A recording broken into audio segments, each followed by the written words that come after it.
ನಾ ಮಾತಾಡ್ಬಿಡ್ತೀನಿ ಈಗ ನಮಗೆ ತಹಸೀಲ್ದಾರ್ ಅವ್ರ ಬಗ್ಗೆ ಪೊಲೀಸ್ ಇಲಾಖೆ ಬಗ್ಗೆ ಗೌರವ ಐತಿ, ಗೌರವ ಇಲ್ಲ ಅಂತಲ್ಲ, ಅವ್ರ ಗೌರವ ಕೊಟ್ಟೆ ಕೊಡ್ತೇವೆ.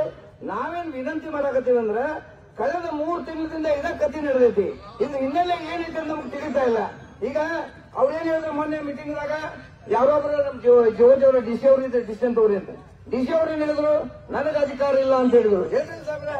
ನನಗೆ ಶುಗರ್ ಕಮಿಷನರ್ ಅವ್ರು ಹೇಳಿದ್ರು ಶುಗರ್ ಕಮಿಷನರ್ಗೆ ಅಧಿಕಾರ ಐತಿ, ನಾಳೆ ಶುಗರ್ ಕಮಿಷನರ್ಗೆ ಅಧಿಕಾರ ಐತಿ, ನಿಮಗಿಲ್ಲ ಅವ್ರಿಗಿಲ್ಲ ಅಂದ್ರೆ ನಾವೇನು ಮಾಡೋದು? ಅದರ ಸಲುವಾಗಿ ಸಕ್ಕರೆ ಕಾರ್ಖಾನೆ ಅವ್ರ ಕಡೆ ಲಿಖಿತವಾಗಿ ತಗೋರಿ ಅಂತ ನಾವು ರಿಕ್ವೆಸ್ಟ್ ಕೊಡ್ಕೋತೀವಿ. ಲಿಖಿತವಾಗಿ ತಗೊಂಡ್ರೆ ನಾವೆಲ್ಲರೂ ಕೂಡ ನಿರ್ಣಯ ಮಾಡಿ ಏನನ್ನೋದು ಹೇಳ್ತೀವಿ. ಮತ್ತೆ ಎಲ್ರಿ 3 ತಿಂಗಳಿಂದ ಇನ್ನೂ ಡಿಸಿಷನ್ ಆಗುದಿಲ್ಲ. ಇದು ಹಿನ್ನೆಲೆ ಏನಂತ ನಮ್ಗೆ ಅರ್ಥನೇ ಆಗೋದು. ಈಗ 3 ತಿಂಗಳಿಂದ ಹೇಳಾಕತ್ರು 3 ಸಲ ಬಿಲ್ಡಿಂಗ್ ಆದ್ರೂ ಇನ್ನೂ ಫೈನಲ್ ಆಗಿ ಏನು ಇದೇನು ದೊಡ್ಡ ವಿಷಯ ಐತಿ? 10 ನಿಮಿಷ ಮುಗಿಸೋ ವಿಷಯ ಇದೆ.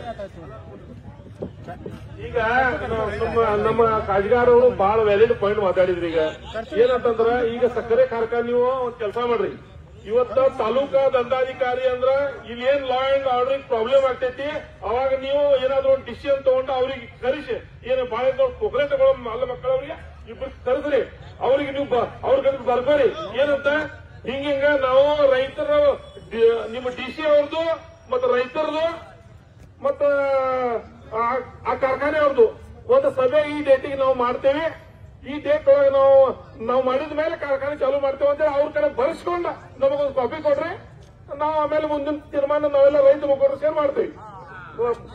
ಅಲ್ಲ ಬರೋಬ್ರಿ ಇದೆ ಈಗಾಗಲೇ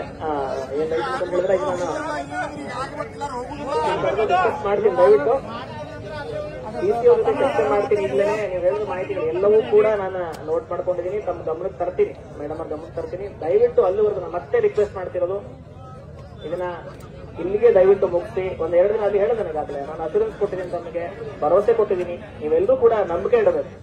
ಆಮೇಲೆ ನನ್ನ ವ್ಯಾಪ್ತಿಲಿರುವಂತದ್ದು ಈಗಾಗಲೇ ಹೇಳಿದ್ದೀನಿ, ನಾನು ರೇಟ್ ನ ನಿಗದಿ ಮಾಡೋ ನಮಗೆ ಶಕ್ತಿ ಇಲ್ಲ ಅಥವಾ ಅಧಿಕಾರನೂ ಇಲ್ಲ, ಆದ್ರ ಕಾನೂನು ಸುವ್ಯವಸ್ಥೆ ಕಾಪಾಡುವಂತ ಅಧಿಕಾರ ನನಗಿದೆ. ಅದನ್ನ ನಾನು ಬಳಸ್ಕೊಂಡು ಆ ಫ್ಯಾಕ್ಟರಿ ಆರಂಭ ಆಗದಿರೋ ತರ ನೋಡ್ಕೊಂಡು, ನಿಮ್ಮ ಆಂಗ್ಸೈಟಿ ಕ್ರಿಯೇಟ್ ಆಗದಿರೋ ತರ ನೋಡ್ಕೊಳ್ಳೋ ಜವಾಬ್ದಾರಿ ನಂದದ. ನಾವು ದಯವಿಟ್ಟು ಸಹಕಾರ ಕೊಡಬೇಕು. ಈಗ ನಾವು ನಿಮ್ಗೆಲ್ಲ ಸಹಕಾರ ಕೊಡ್ತೇವೆ. ನಿಮ್ಗೂ ಏನ್ ಹೇಳ್ತೇನೆ ಅಂದ್ರೆ, ಡಿಸಿ ಇವ್ರಿ ತಹಶೀಲ್ದಾರ್ ಅವರಿಗೆ, ನಮ್ಮ ಬೋಬಾಟಿ ಅವರು ಮತ್ತು ಕಾಜ್ಗಾರ್ ಅವರು ಹೇಳಿದ ಪಾಯಿಂಟ್ ಐತಲ್ಲ, ನಾವ್ ಇಲ್ಲೇ ಕುಂದಿರ್ತಾರೆ ನಮ್ಮ ರೈತರ ಮುಖಂಡರೆಲ್ಲ. ಈಗ ಏನ್ ಇಲ್ಲಿಂದ ಏನು ಹೋಗುದಿಲ್ಲ, ರಸ್ತೆ ಏನು ಬಹಳ ಅಂದ್ರೆ ಕ್ಲಿಯರ್ ಆಗಬಹುದು ಅವ್ರವ್ರ ಊಟಕ್ಕೆ ಹೋದ.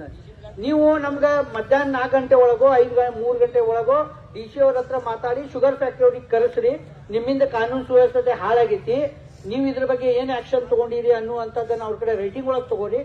ಅದನ್ನ ನಾವು 2-3 ದಿನದಲ್ಲಿ ಮಾಡ್ತೇವೆ ಅಂತ ಹೇಳಿ ಅವ್ರ ಕಡೆ ರೈಟಿಂಗ್ ಒಳಗೆ ಬರ್ಕೊಂಡು ನಮ್ಗೆ ಕೊಡ್ರಿ. ಅದನ್ನ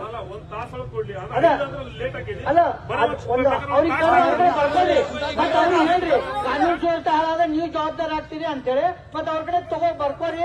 ಎಲ್ಲಿವರೆಗೂ ರೈತರ ಮುಖಂಡರು ಒಪ್ಪಿಗೆ ಕೊಡುವುದಿಲ್ವೋ, ಎಲ್ಲಿವರೆಗೂ ರೇಟಿನ ಪ್ರಾಬ್ಲಮ್ ಡಿಸಿ ಅವ್ರು ಬಂದು ಸಾಲ್ವ್ ಮಾಡುವುದಿಲ್ವೋ, ಅಲ್ಲಿವರೆಗೂ ನಾವು ಫ್ಯಾಕ್ಟರಿ ಚಾಲೂ ಮಾಡುವುದಿಲ್ಲ ಅಂತ ಅವ್ರ ಕಡೆ ಬರ್ಕೊಂಡು ನೀವು ಬರ್ಕೋರಿ, ಮತ್ತೆ ಕಾಪಿ ನಮ್ಗೆ ಕೊಡಿ.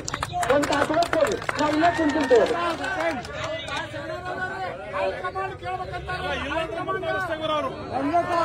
ದಯವಿಟ್ಟು